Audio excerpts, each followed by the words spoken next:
Bueno, ya estamos terminando la última charla y quiero tomar un momento ahora y decir en parte de 9 Marcas y en parte de nuestros hermanos, ha sido un placer y un privilegio estar con ustedes.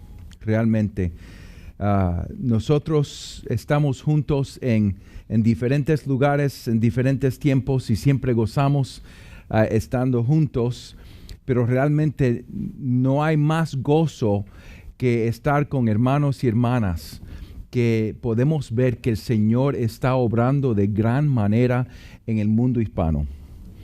Miguel estaba en Cuba una semana anterior que yo estaba en Cuba la semana pasada. Edgar y Miguel y yo estamos en Puerto Rico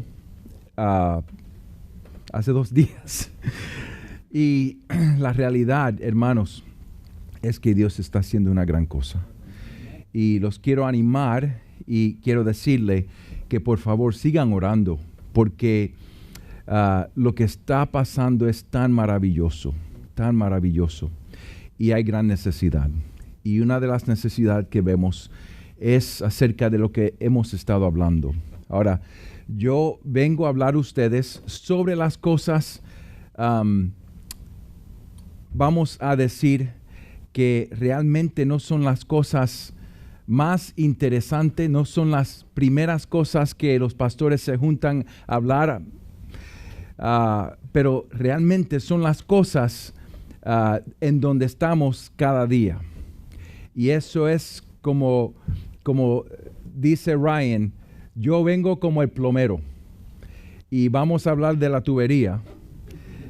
Y pienso que aunque la tubería no es lo más interesante en la casa, cuando viene a visitar mi casa, yo no lo llevo a la cocina y yo no abro los gabinetes y yo no les digo, miren a mi tubería, qué especial es, ¿verdad? Pero realmente, como ha dicho Ryan, sin esa tubería no puedo tener visita porque no pueden usar el baño, no pueden fregar los platos, no podemos hacer muchas cosas dentro de la casa. Así que yo quiero hablar de membresía, disciplina y liderazgo, y pienso, mi meta es tratar de ir rápido para dejar más tiempo para pregunta y respuesta, porque yo sé que tenemos hermanos aquí de Nashville que tienen que manejar como 2 horas y media o 3 horas de aquí esta noche. Así que para honrar su tiempo y para que vayan con seguridad, voy a ir rápidamente para tener más tiempo para respuesta y pregunta. Así que vamos a orar y comenzamos. Querido Señor, estamos aquí y realmente ya hemos oído mucho más que lo que creemos que podemos hacer.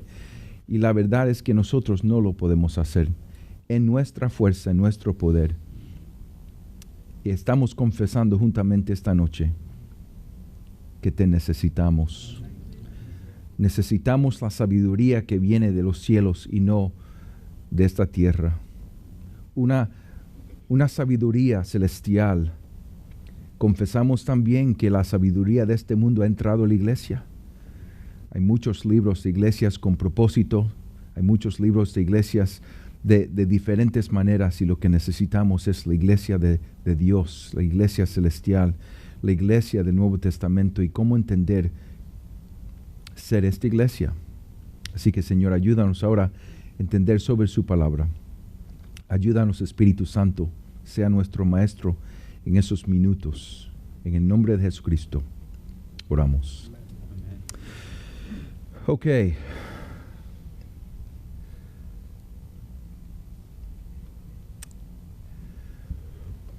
¿Qué tengo que hacer yo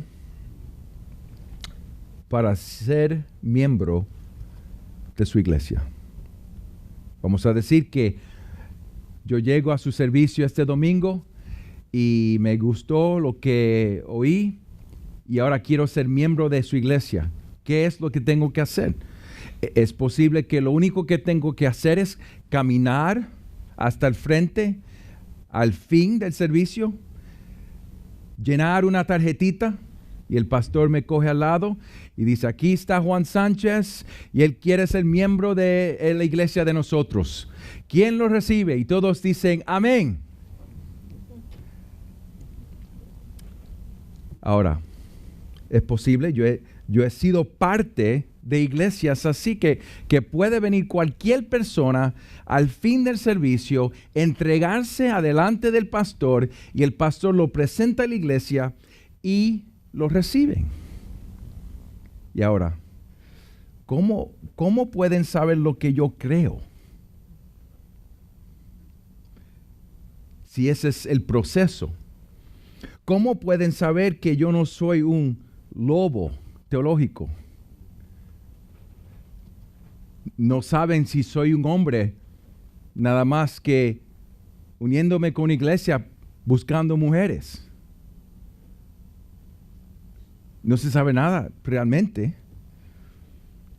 ¿Qué tengo que hacer para dejar de ser miembro de su iglesia? ¿Qué pasaría si soy miembro, pero no he asistido a la iglesia en 6 meses? En 9 meses, en 12 meses. ¿Qué pasaría en su iglesia? ¿Qué pasaría si soy miembro de otra iglesia, pero todavía ellos piensan que soy miembro de su iglesia? ¿Es posible ser miembro de más de una iglesia?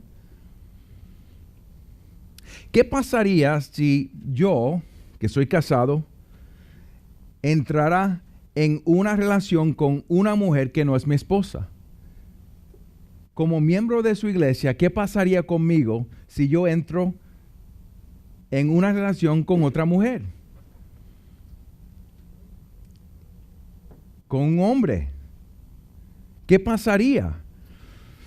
¿Qué pasaría si en mi negocio estoy violando la ley para enriquecerme?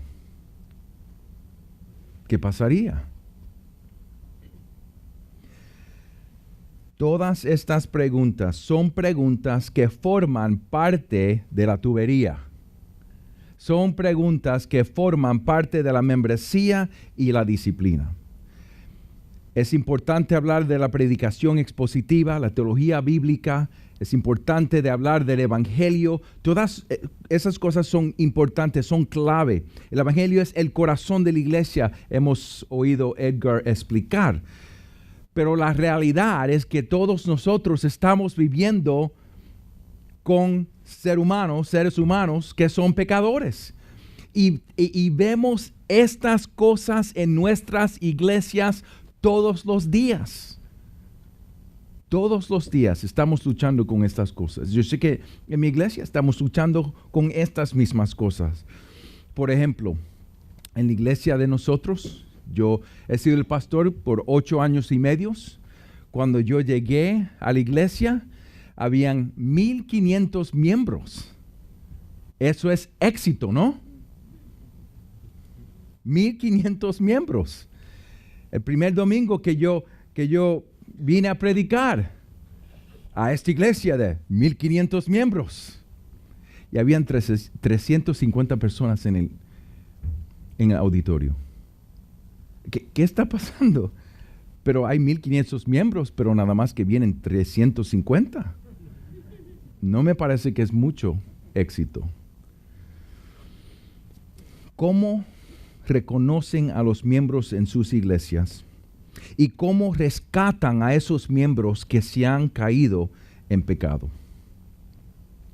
Yo estoy convencido que un entendimiento correcto de las prácticas de membresía y disciplina y el liderazgo bíblico son clave para la revitalización de nuestras iglesias, la evangelización de nuestra nación, el avance de la causa de Cristo en el mundo y por lo tanto para glorificar a Dios. Déjame decirlo de otra manera.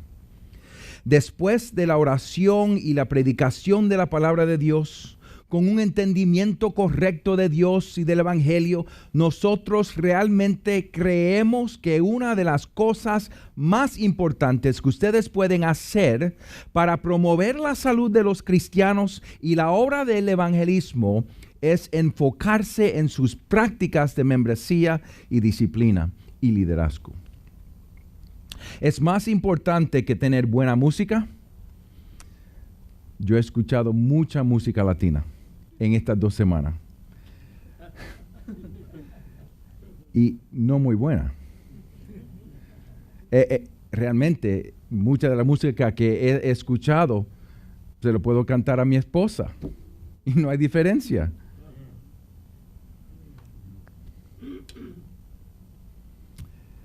Pero ahí estamos. Nos gusta mucho la música y creemos que si tenemos la música correcta podemos alcanzar un pueblo. Es más importante de lo que yo estoy hablando que planificación de programas evangelísticos, más de el programa de grupos pequeños, más de un ministerio infantil o un ministerio juvenil o un ministerio de lo que sea. Estamos tan confundidos con los métodos del mundo para alcanzar una audiencia que lo más importante lo hemos rechazado. Y es entender qué es la iglesia y cuál es el propósito de la iglesia y cuál es el propósito de la membresía. Así que lo que yo quiero hacer es presentar 3 preguntas y dar 11 pasos. Y lo vamos a hacer rápido.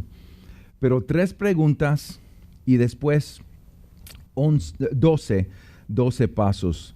Y lo quiero presentar del libro de Efesios. Así que abren la Biblia. En mi iglesia, para mí es importante enseñar de dónde vienen los principios de la Biblia.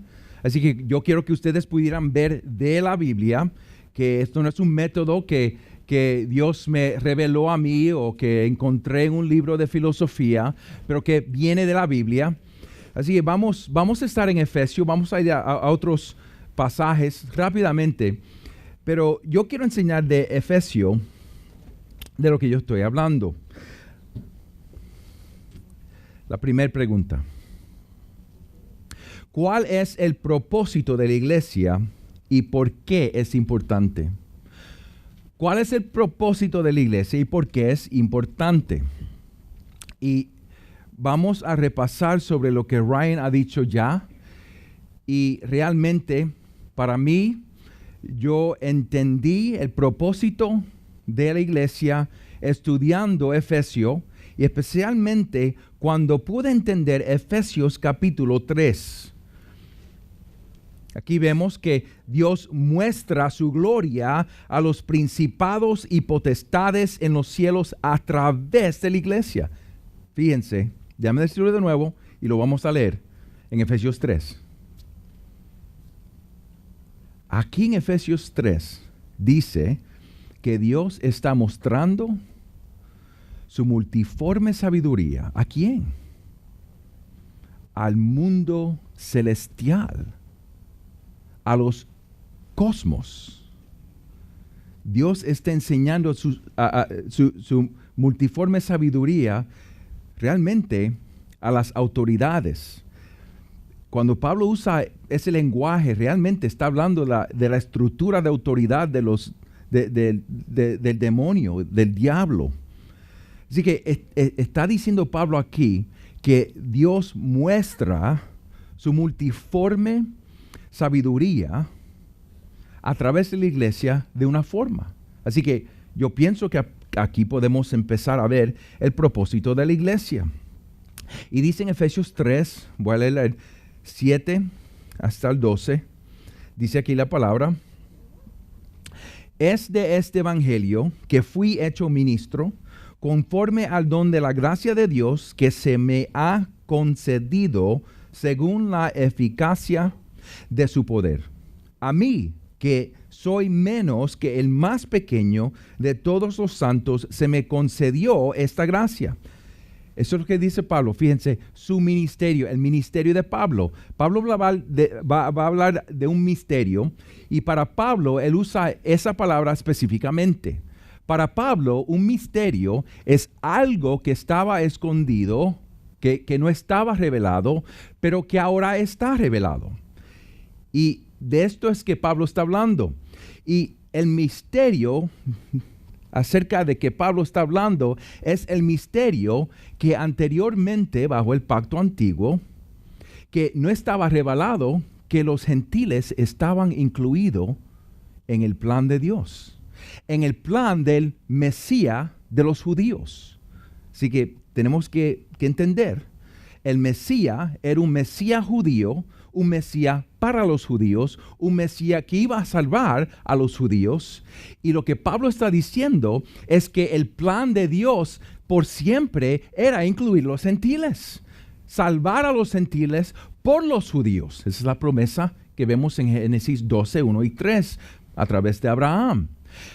Pero Pablo dice que esto era un misterio que no estaba revelado anteriormente, pero ahora está revelado. Y por eso el propósito de Pablo es este: anunciar a los gentiles las inescrutables riquezas de Cristo. Pablo dice, esto no se veía anteriormente, pero ahora está revelado, que los gentiles tienen parte en las riquezas, las bendiciones de los judíos a través del Mesías de los judíos.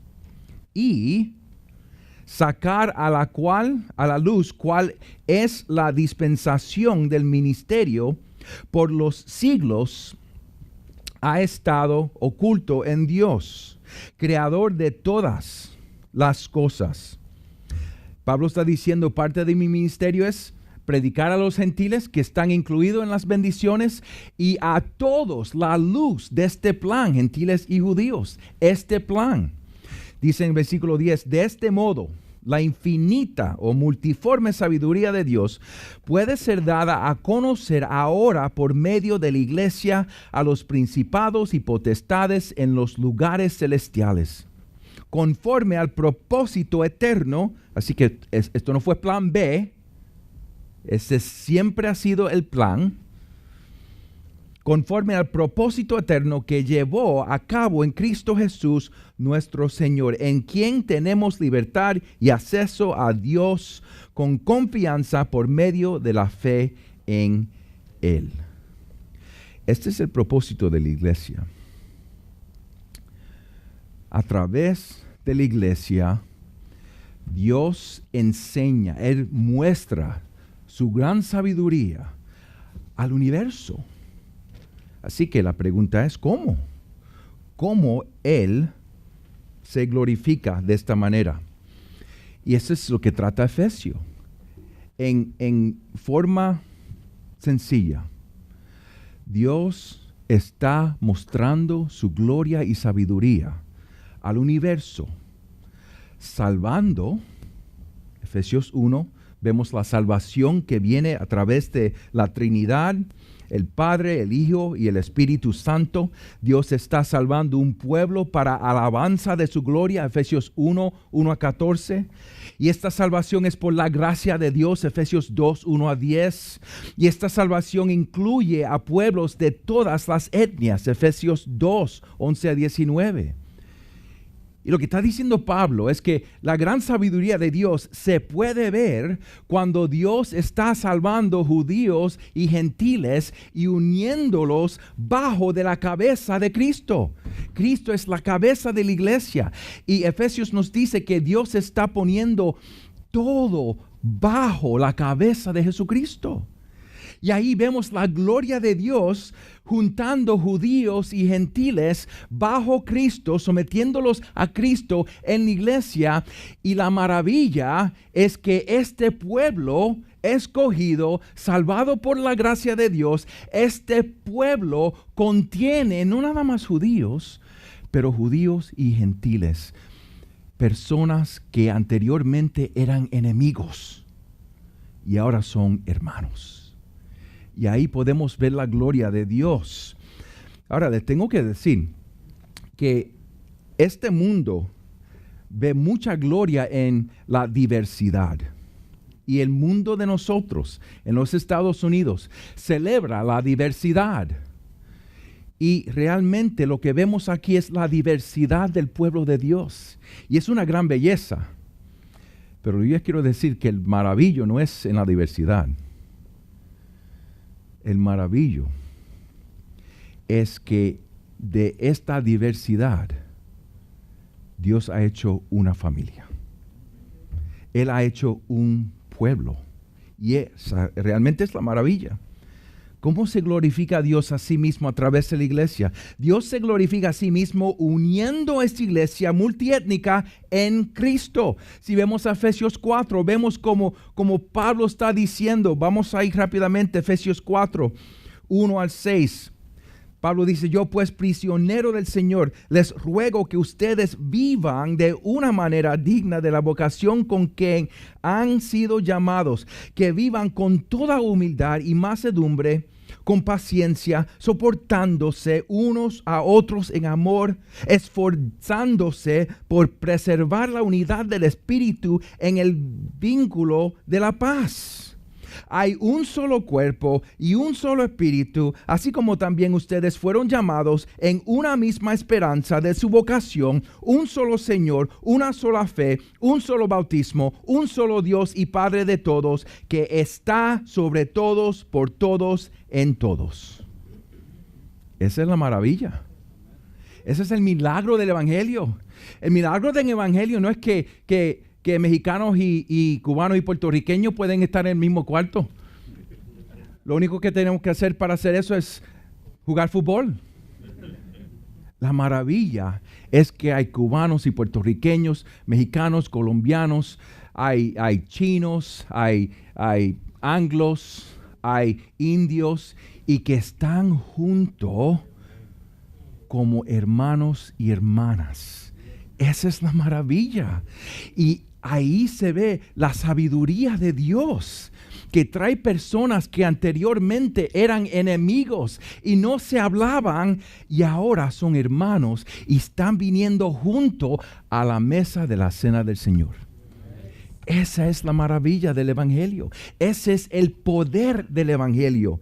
Y así Pablo está diciendo que Dios se glorifica Él mismo. La unidad en Cristo es una gran maravilla. La iglesia glorifica a Dios mientras vivimos una vida en armonía, una vida común. Ahora les tengo que preguntar esto, porque yo sé que hay unas personas. Yo estaba en Cuba y vino un pastor y me preguntó, mira pastor, hay un misionero que está caminando por ahí y está diciendo que un cristiano no tiene que ser parte de una iglesia local. Y yo le dije, pero el Nuevo Testamento no sabe nada de un cristiano que no es parte de una iglesia local. El Nuevo Testamento no sabe nada.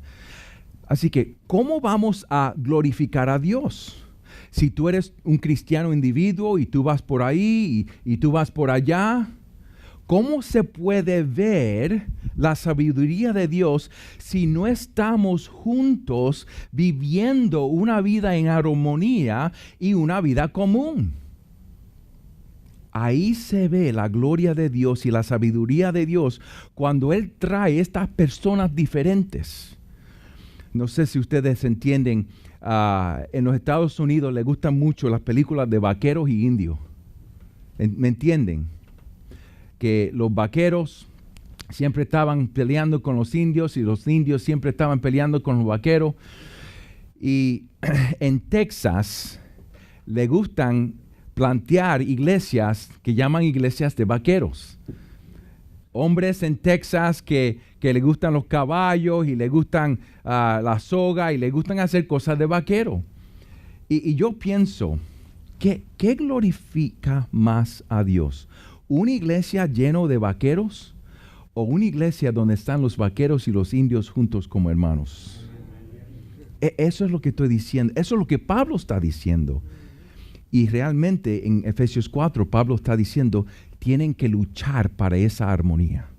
Tienen que luchar para esa unión, para esa vida común. ¿Qué testimonio estamos dando a este mundo? Hay muchos de nuestros hijos y hijas que están desanimadas con la iglesia porque lo único que ven es miembros peleando, ¿verdad? En vez de pelear contra unos y otros, tenemos que pelear juntos para esta armonía. Y esto es lo que está diciendo Pablo aquí. La iglesia glorifica a Dios mientras vivimos una vida en armonía, una vida común. Somos una familia. Efesios 1 y 5 nos llama familia. Somos un edificio. Efesios 2, 19 a 22 habla acerca del fundamento de la iglesia, que es la revelación que Dios ha dado a los apóstoles y los profetas del Nuevo Testamento, Jesucristo, la piedra clave, y ese es el fundamento donde estamos construyendo la iglesia, el edificio, el templo donde Dios vive con su pueblo, es la iglesia, está diciendo Pablo. Somos el templo del Espíritu, dice Pablo en 1 Corintios 3 y 6. Somos las ovejas, un rebaño conducido por pastores, Efesios 4 y 11. Somos un cuerpo, Efesios 4, 12 y 16. Así que vemos esta unión. Y fíjense, hermanos y hermanas, Jesucristo está en el cielo, ¿verdad?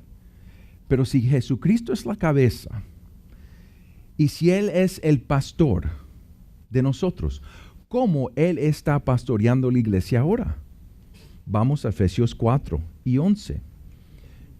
En Efesios 4 y 11 dice la palabra, Él es Cristo en los cielos.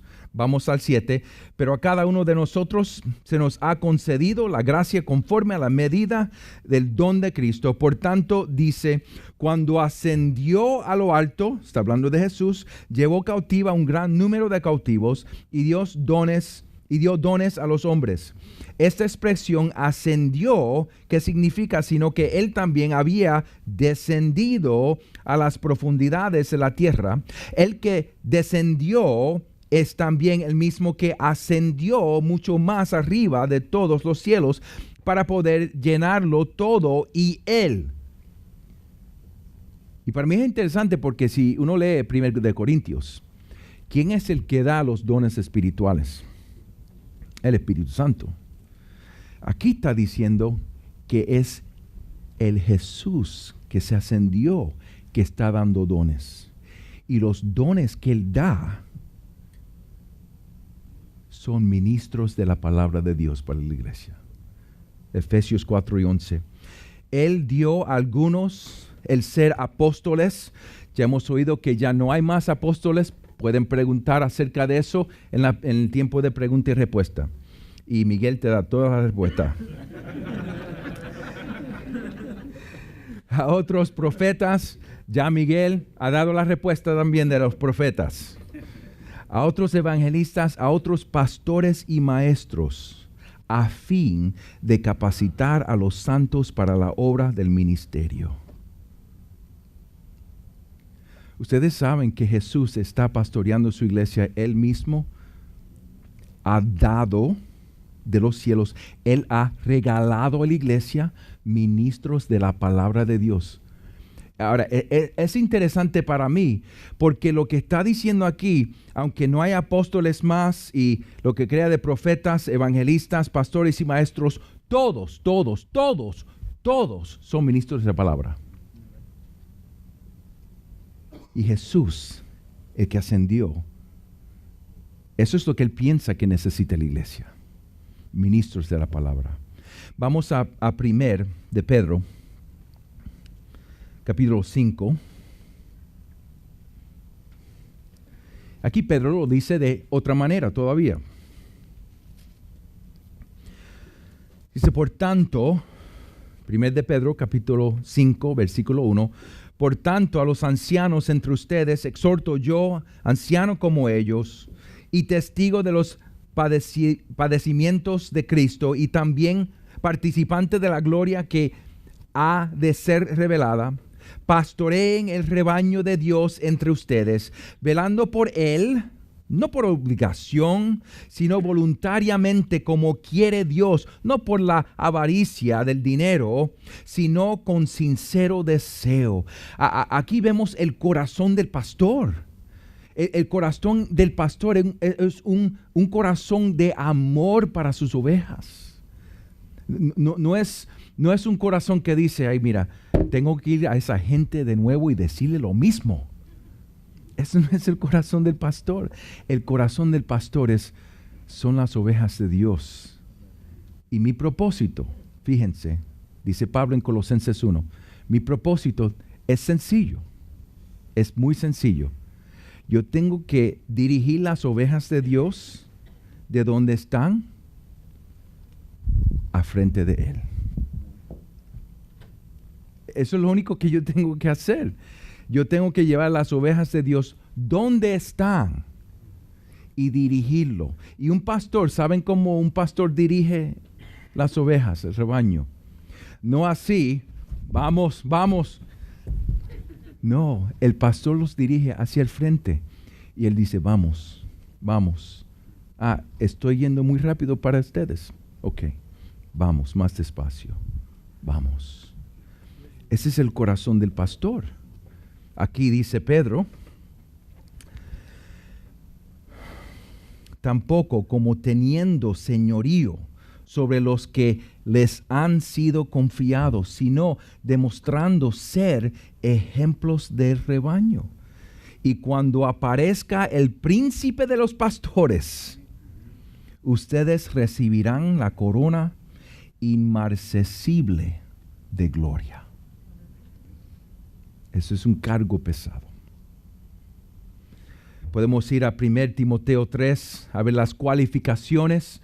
1 Timoteo 3, sugiero que vayan allá a ver las cualificaciones. Sencillamente, simplemente, tiene que ser irreprochable. ¿Qué quiere decir esa palabra? Irreprochable no quiere decir perfecto. A mí me gusta como John MacArthur explica irreprochable. En los Estados Unidos usan una frase que en la política que es mudslinging, que cuando uno quiere criticar a otra persona está tirando fango. Irreprochable, dice John MacArthur, quiere decir que el pastor está viviendo una vida de tal manera que cuando venga la crítica, y va a venir, pastores, cuando venga el fango, cuando tiran el fango, no se queda. Van a tirar el fango, así que no se sorprendan. Pero cuando tiran el fango, no se queda. No se queda. ¿Por qué? Porque está viviendo una vida de tal manera que la acusación no se entiende. Si yo estoy tratando a mi esposa con honor y con amor, y estoy tratando a las hermanas en la iglesia de tal manera con honor y con respeto, y viene una mujer y dice, mira el pastor Juan, que sí que me hizo esto o lo otro, y si estoy viviendo de tal manera que soy irreprochable, la iglesia dice, pero eso no me parece que... No puedo ver al pastor haciendo esas cosas. Pero si yo estoy ahí jugando con las mujeres y haciendo cosas que no son propias, y viene una acusación y la iglesia dice, yo puedo ver eso, esa persona no es irreprochable. Y en 1 Timoteo vemos que el pastor tiene que ser irreprochable en su vida espiritual, en su vida teológica, entendimiento del evangelio, pero también en su vida familiar, si está casado con su esposa y con sus hijos, en la vida pública,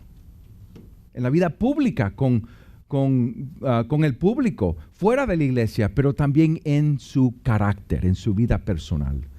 Esas son las 4 áreas generalmente que yo veo que tenemos que mirar estas partes de este hombre, a ver si está cualificado para ser pastor. Pero este pastor es un regalo de Jesucristo que se ascendió para la iglesia. y ese pastor con otros pastores proveyendo liderazgo a la iglesia. Es un honor ser pastor. Es un privilegio ser pastor. Y estamos a la dirección de Jesucristo y también afirmados por la iglesia. Podemos hablar acerca de esto también en el tiempo de pregunta y respuesta. La iglesia glorifica a Dios mientras vivimos una vida en armonía común, bajo de nuestra cabeza Jesucristo, siguiendo el liderazgo que Él nos ha dado en los ancianos, los pastores, los presbíteros, no sé cuál término ustedes usarían en sus iglesias, pero siguiendo a los pastores. También vemos que la iglesia glorifica a Dios cuando caminamos juntos en amor y nos animamos unos a otros a vivir en santidad y en diferencia del mundo. Eso es lo que está hablando Pablo en Efesios 4, 12 y 16 y adelante. Los pastores, los ministros están equipando la iglesia para el ministerio y ellos están ministrando unos a otros, amando. La iglesia se está edificando, pero también tenemos que vivir una vida diferente del mundo. Una vida en santidad. Y Pablo está hablando acerca de estas cosas, comenzando en el Efesios 4 y 17. Lo dice Pablo de tal manera. Vamos a Efesios 4 y 17. Esto digo, pues, Efesios 4, 17.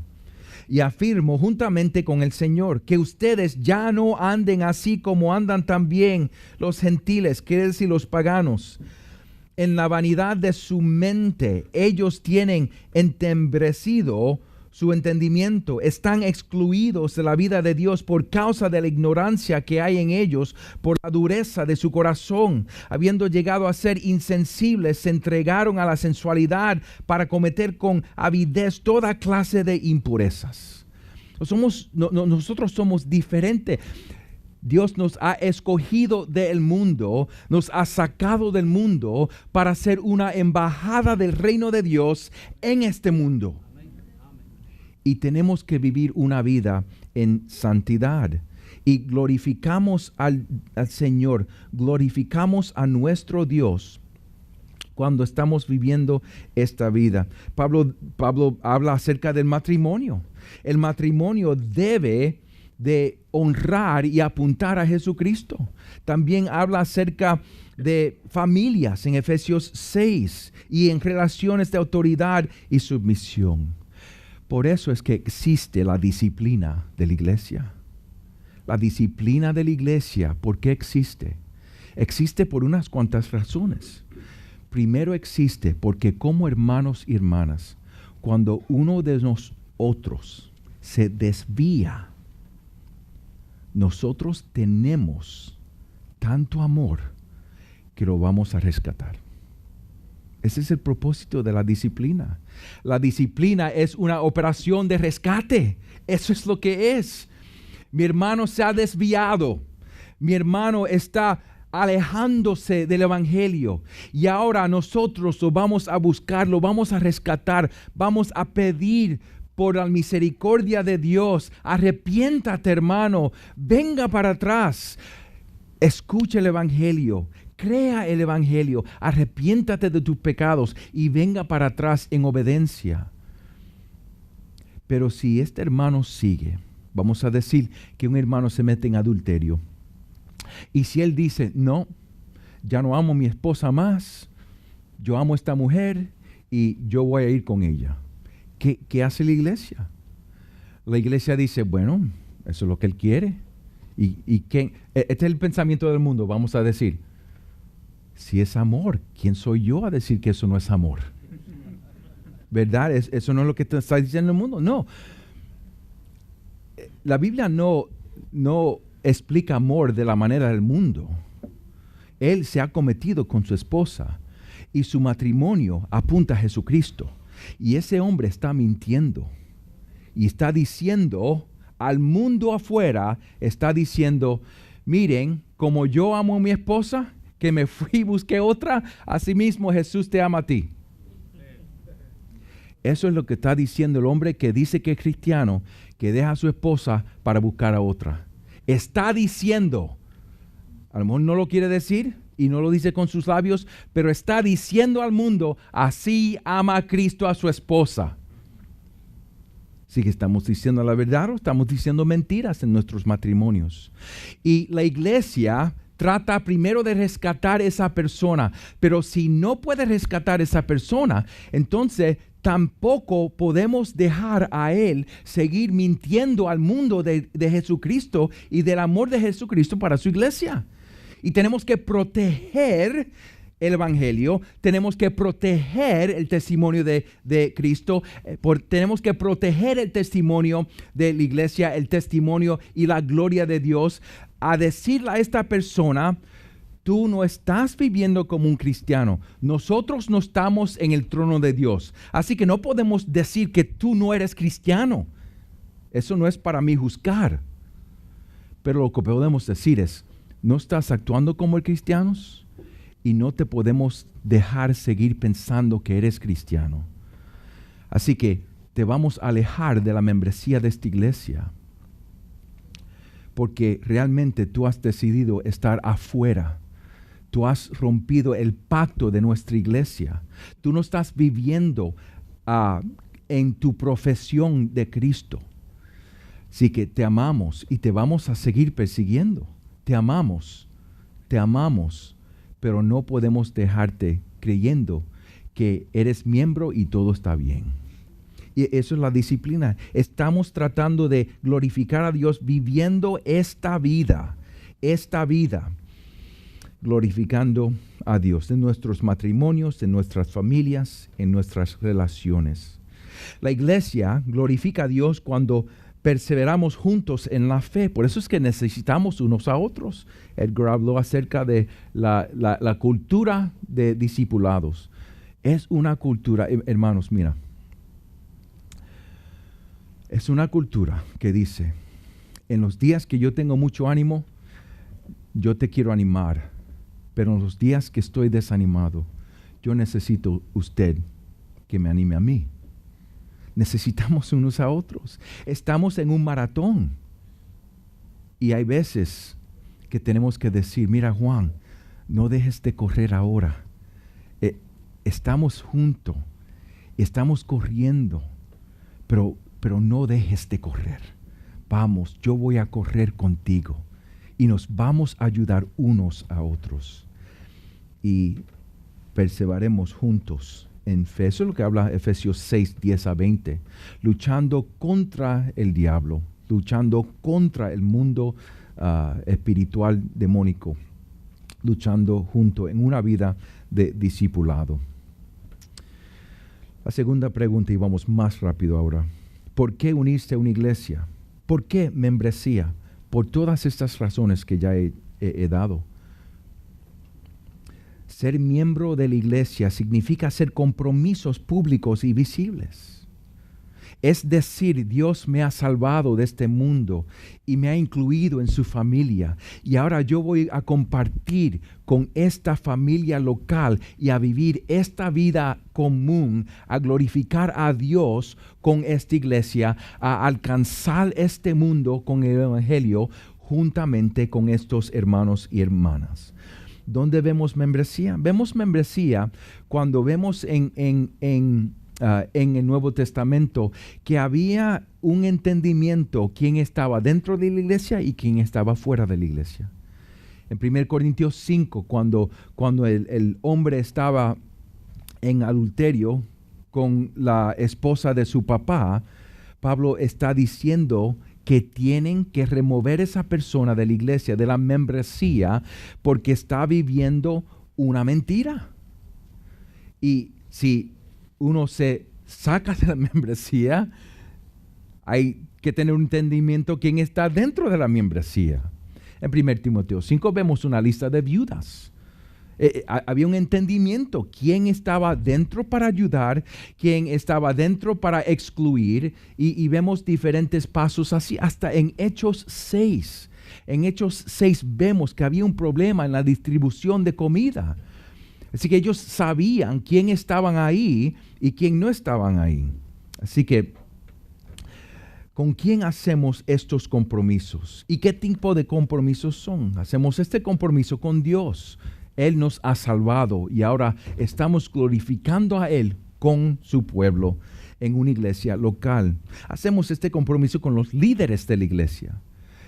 Nos estamos comprometiendo a venir bajo de su liderazgo y apoyar los líderes de la iglesia local, orar por ellos y ministrar unos a otros bajo de su liderazgo. Con la congregación estamos diciendo, estamos juntando nosotros con ustedes para la gloria de Dios, y con los miembros de la iglesia con nosotros. Ellos nos están recibiendo en la membresía diciendo, vamos a amarte, vamos a ayudarte, vamos a apoyarte, y juntamente hacemos estos compromisos. Porque entonces, si un cristiano asiste a una iglesia local, debe hacerse miembro de ella por estas mismas razones. Para los que no son creyentes, para alcanzar el mundo que está rechazado, que ha rechazado a Cristo. Juntos estamos cumpliendo la misión de la iglesia, el evangelismo, como embajadores. Para los cristianos débiles, ustedes, si son cristianos convertidos, tienen dones espirituales. Si es un cristiano de unos años, tiene la habilidad a discipular, como ha dicho Edgar. Para cristianos fuertes, nosotros necesitamos cristianos fuertes para nosotros, para que nos ayuden a seguir creciendo. Como le dice, para los líderes de la iglesia también, y para la gloria de Dios últimamente. Y la tercera pregunta, ¿cómo podemos comenzar a practicar la membresía responsable? ¿Cómo podemos empezar? Vamos a decir que ya entiende, ok, ya veo, vamos a hacerlo. ¿Cómo lo vamos a hacer? Primero déjame decirlo de esta manera. Se hace con mucha gracia y con mucha paciencia. No sugiero que vayan mañana y digan, ok, las cosas van a cambiar aquí. Con mucha gloria, con mucha oración y con mucha paciencia. ¿Okay? Recuérdense de la imagen.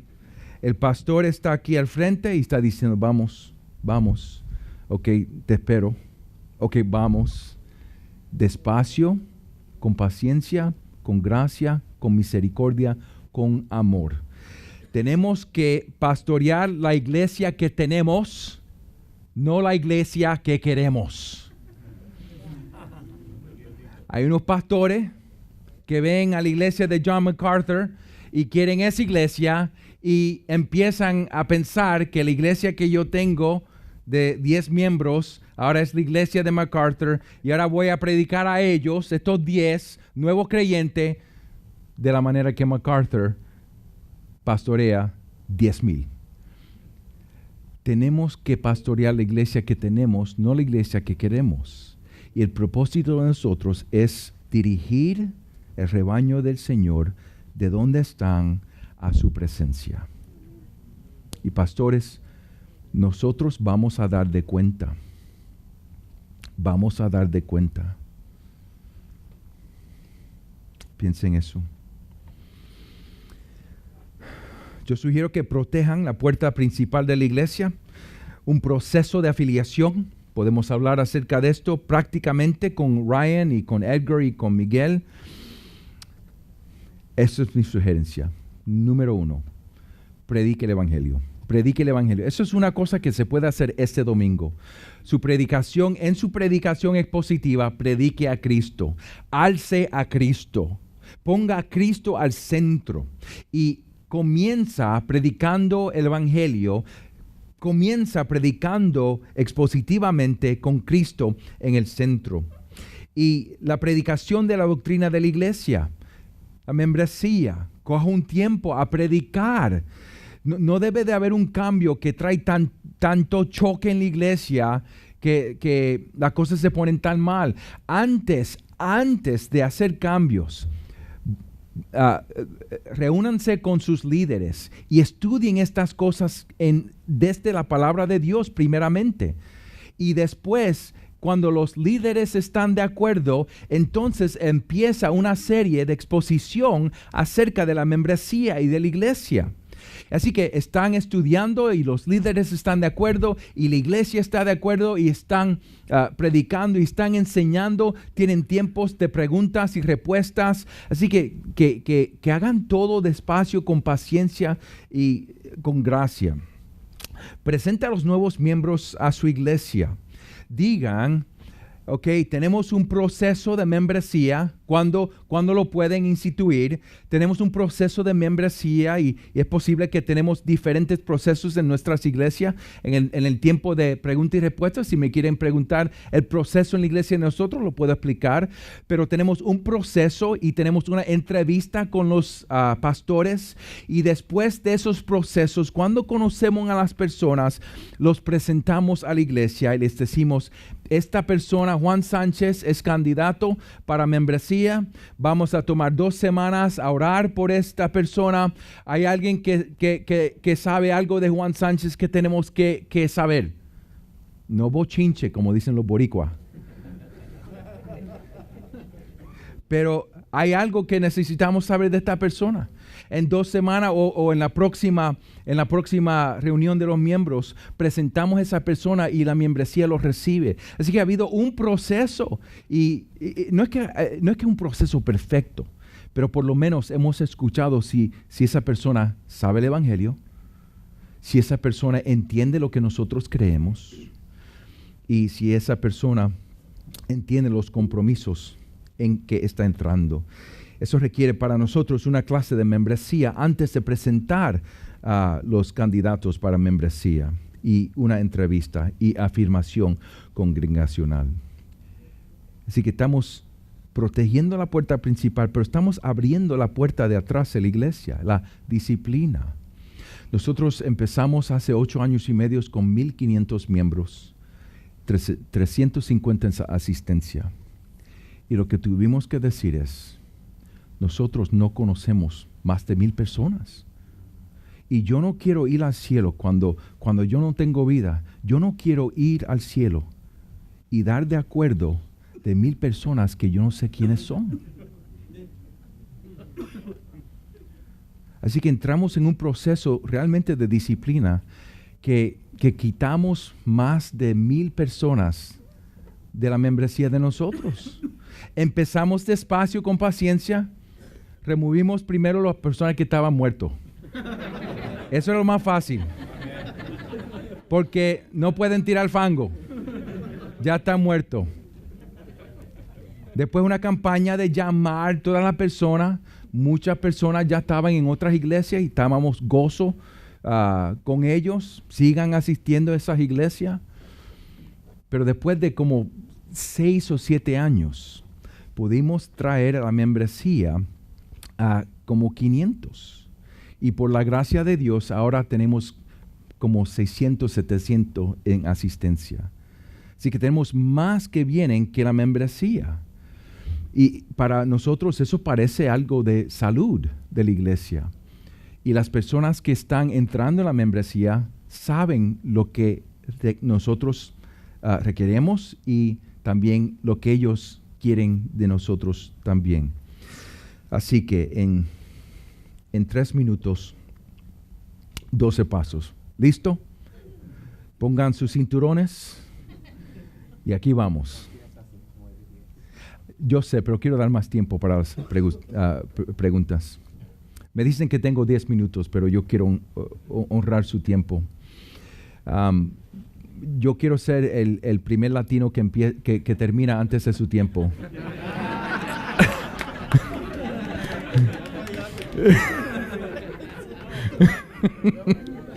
Número 1, proclame el evangelio regularmente en su predicación. Ya hemos hablado suficiente de esto, pero sigan haciéndolo. Número 2, utilice una confesión de fe y un pacto congregacional que la iglesia haya escogido. Podemos hablar de eso si quieren preguntarnos las confesiones que usamos en nuestras iglesias, pero tenemos que tener un documento que dice, nosotros creemos esto. Esto es lo que nosotros creemos. Porque si yo voy a una iglesia, yo quiero saber qué es lo que ellos creen. Ahora, esa confesión no es infalible. Así se dice. Esa confesión no es la palabra de Dios. Es nada más que un resumen de las creencias claves que nosotros queremos que los que vienen entiendan. Número 3, haga que las clases de membresía sean un requisito para admitir a nuevos miembros a la congregación. Número 4, haga que los miembros potenciales pasen por una entrevista después de haber terminado las clases de membresía.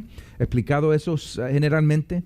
Pero antes de ser recomendados para membresía ante la congregación. Número 5, piense antes de bautizar niños y admitirlos a la membresía formal de la iglesia local. Podemos hablar de eso también. Ryan tiene todas las respuestas en ese tema. Número 6, esté al tanto que la admisión a la membresía es una acción de la congregación. Nosotros tenemos un liderazgo de ancianos o pastores, pero el gobierno de nosotros es congregacional. No he hablado mucho de eso, pero podemos hablar más de eso en el tiempo de pregunta. Número 7, publique un directorio de miembros en el cual aparezcan todos los miembros de la iglesia. Incluya foto, dirección, correo electrónico y teléfonos de trabajo y casa. Nosotros tenemos este documento, es un directorio. Sugerimos a la iglesia que usen ese documento para oración. Pedimos que oren una página cada día. Hay como 12 o 16 miembros en cada página con la foto para que se pudieran conocer unos a otros. Y número 8, preocúpese que el cuidado pastoral de los miembros sea activo.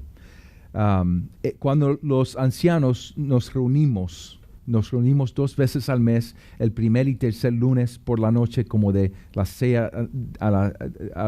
de la tarde a medianoche. Nosotros oramos por la membresía, usamos ese directorio, pero también tenemos una lista de personas que necesitan ayuda específicamente. Vamos a decir que Juan perdió su trabajo. Juan va a ir a la lista.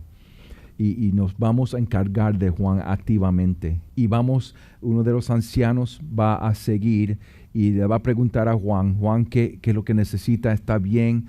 ¿Cómo le podemos ayudar? ¿Cómo podemos orar por ti? Número 9, trabaje para que el discipulado sea parte de la cultura de la iglesia. Eso fue lo que Edgar habló anteriormente. Número 10, restrinja algunas de las actividades, eventos y áreas de servicio solo a los miembros. Eso quiere decir, tenemos que entender quién está dentro de la iglesia y quién está fuera de la iglesia. Y no voy a invitar a una persona que no es miembro a servir como diácono. Tenemos que identificar ministerios nada más que para miembros. Número 11, cuando ya haya recuperado la membresía, considere comenzar o recomenzar la práctica de la disciplina correctiva de la iglesia, incluyendo la excomunión o exclusión. Y número 12, finalmente debemos recuperar una noción de la grandeza del plan de Dios. Porque a través de la iglesia, Dios está mostrando su multiforme sabiduría. Y juntos estamos glorificando a Dios. No perfectamente, pero necesitamos el Evangelio. Cuando fallamos, confesamos y creemos que Él es justo y que Él nos perdona. Él no nos ha llamado a vivir una vida perfecta. Él nos ha llamado a vivir una vida que refleja el Evangelio. Amén. Vamos a orar. Querido Señor, te pedimos que nosotros pudiéramos vivir esta vida que te trae gloria a tú, Señor, no a nosotros, a tú. Somos hombres y mujeres débiles, miembros de iglesias, y como pastores somos hombres débiles y necesitamos tu espíritu, necesitamos tu sabiduría, necesitamos tu palabra, necesitamos confianza en ti. Gracias por este día. Gracias por nuestros hermanos. Ayúdanos ahora en estos tiempos final a hacer ayuda a nuestros hermanos. En el nombre de Jesucristo oramos. Amén.